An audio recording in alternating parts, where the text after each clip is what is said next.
Hey guys, how's it going? It's Dominic here.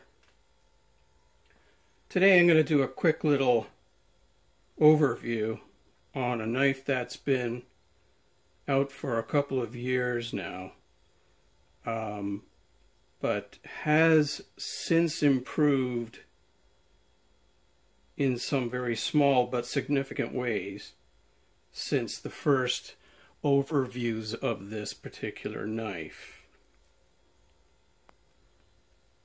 The Zero Tolerance 0452 CF. Now they call it CF. I don't know. Maybe there's a few models that they that Zero Tolerance puts the CF behind the model number. CF standing for carbon fiber, for those of you who don't know. Maybe because there's iterations of this particular model that maybe they haven't released yet.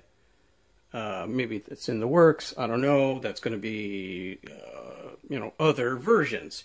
And there has been another version of this model. It's a G10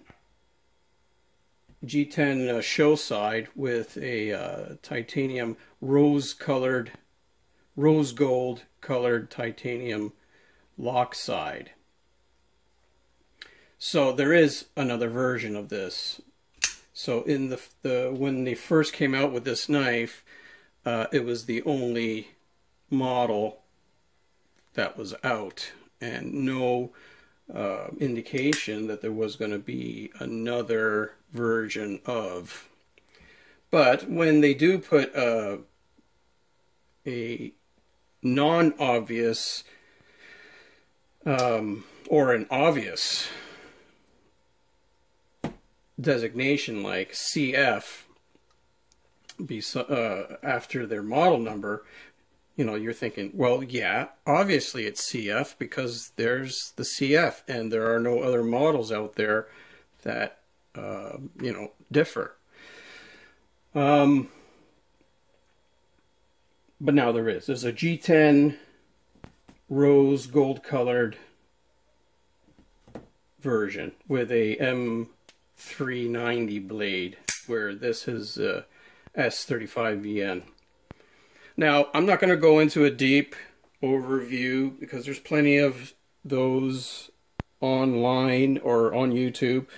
People have done a fantastic job doing some overviews, and some of them have done some quite lackluster overviews of them. And I'm not going to try to better them or, bore you with something worse. The only thing that I'm going to really say about it is that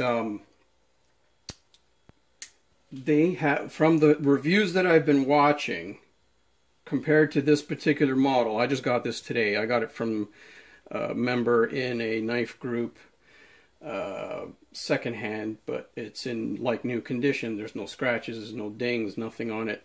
Thing is immaculate.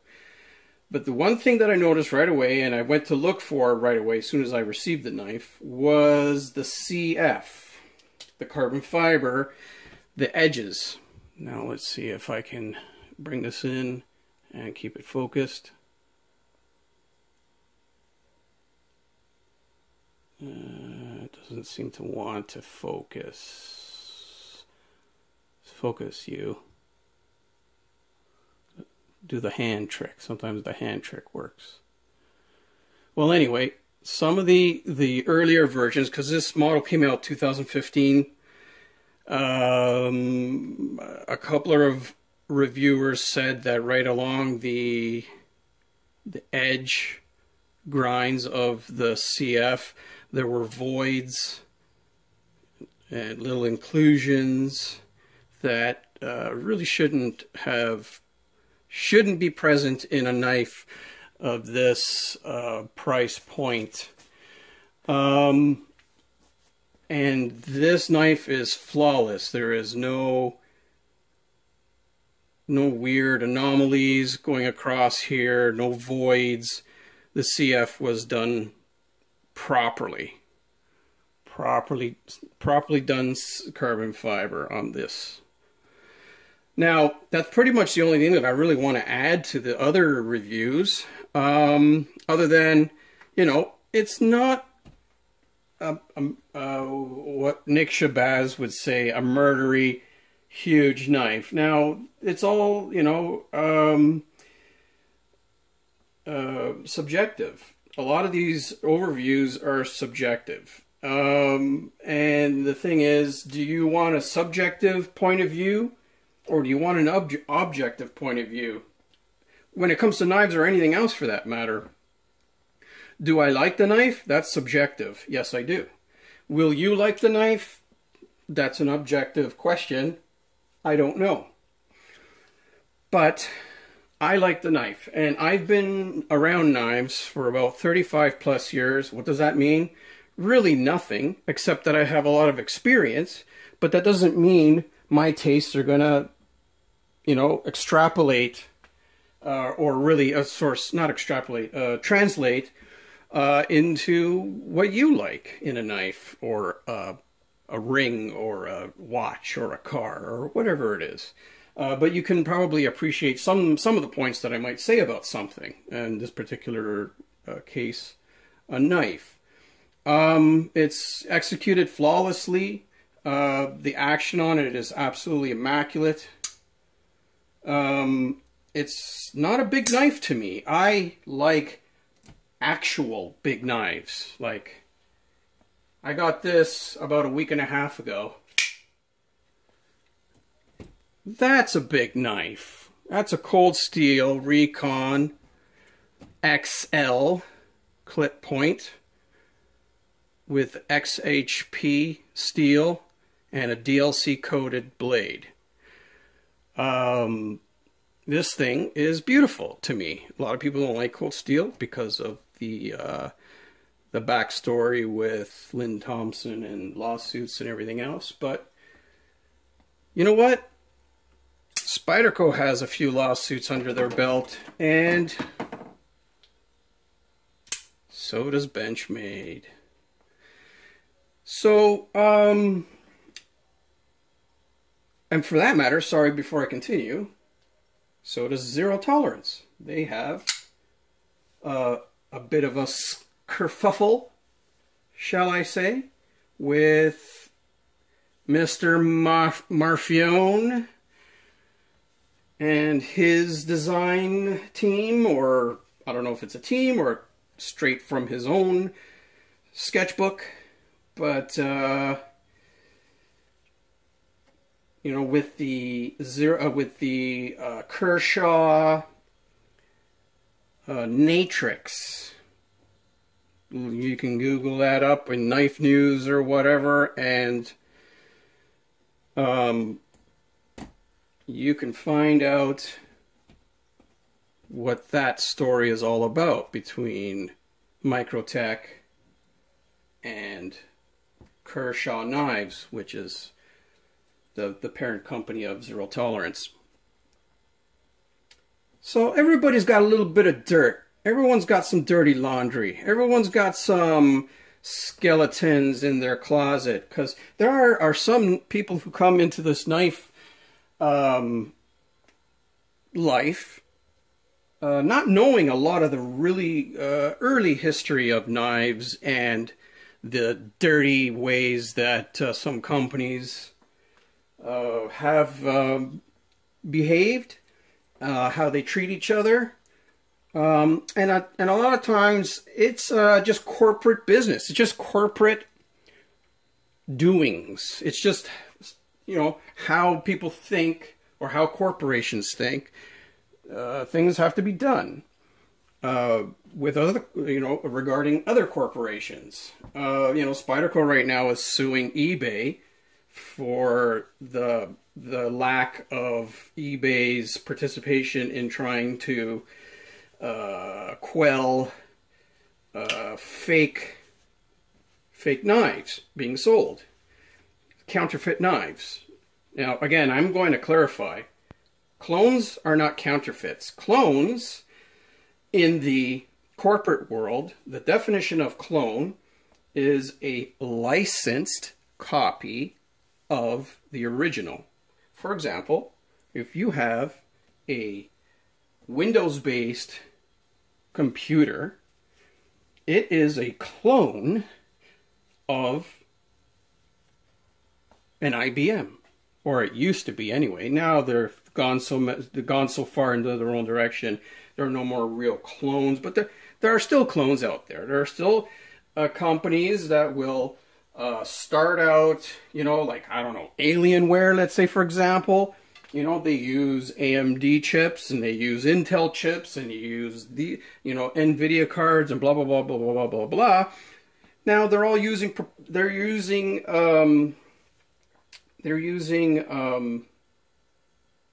parts from other companies, and they're licensed to do so and build their own computer and slap their own name on it. That's a clone. Okay? Now, a counterfeit is something that says Zero Tolerance, or Spyderco, or Benchmade, and even Cold Steel. There are counterfeit Cold Steels out there. It would say Recon, it would say, you know, McHenry Williams on the blade, you know, blah, blah, blah. Have all the earmarks of the original. Maybe, you know, there's some people that have some good eyes and they can spot a fake, but it's getting harder and harder. Even even the experienced guys are saying, wow, it's getting scary now. It's really getting hard to spot these ones. So, okay.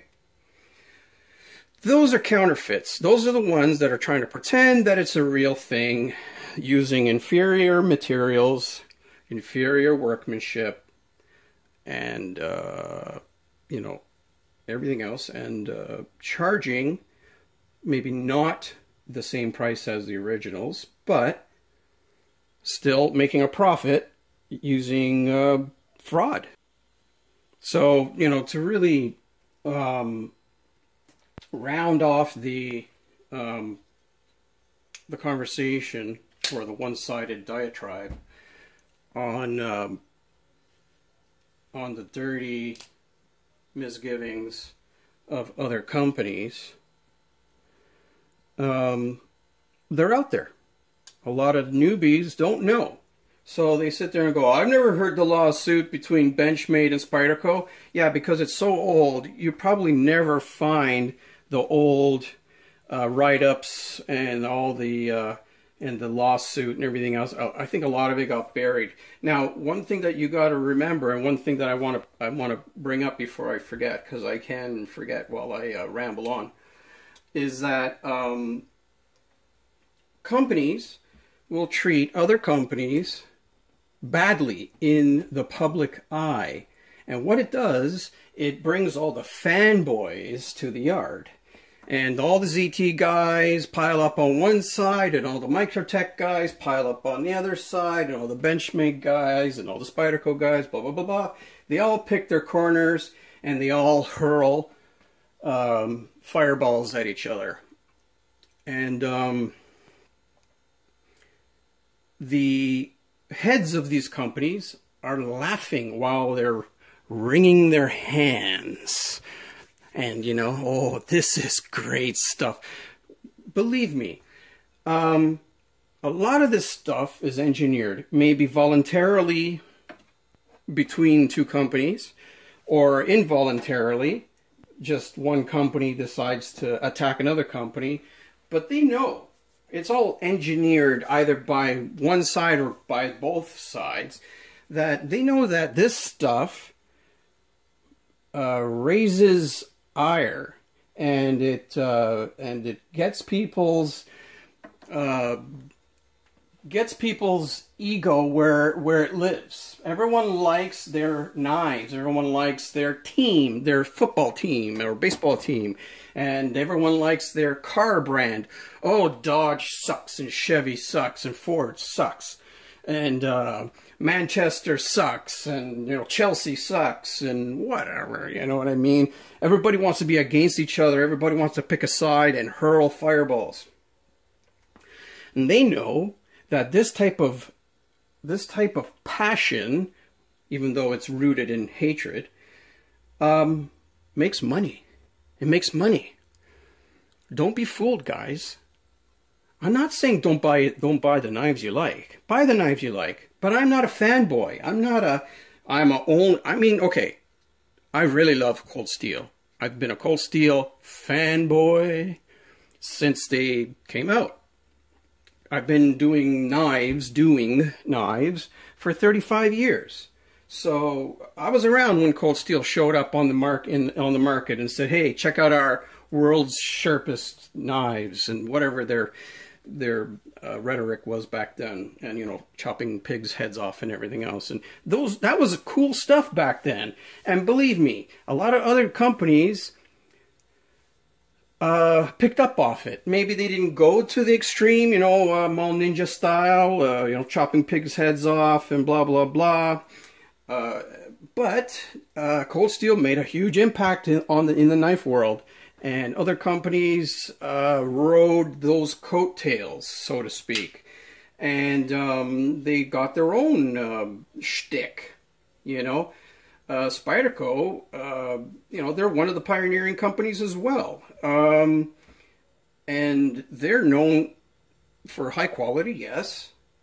But in my opinion, they're known, to me, as a strange company. They have some strange, odd knives. Like this is not an odd knife. This is quite a nice design. Gail Bradley Advocate. I like it. I like it a lot. And there's another Gail Bradley. Gail Bradley 2. It's just called the Gail Bradley 2. M4 steel. Both of these are M4 steel. And I just wanted a couple of Gail Bradley designs because they're simple. They're made out of great materials, great workmanship. And I just wanted a couple for the collection. It's not, like I said, I'm not a fanboy. I'm not Spyderco only or ZT only or Emerson only or don't get me started on Emerson. But I like all knives. Do I prefer one brand over another? Not really, because you know what? Some Cold Steel knives suck. Some ZT knives, as far as design-wise, all quality ZT, but design-wise, some ZT sucks. They're weird. Some Cold Steel, Spyderco, weird. Some Benchmade, bleh. It's like, what are they thinking? But I can understand that, not everything's going to be liked by one or a group of people. And that's what the whole thing is, right? Vive la différence, the French would say. It's long live difference.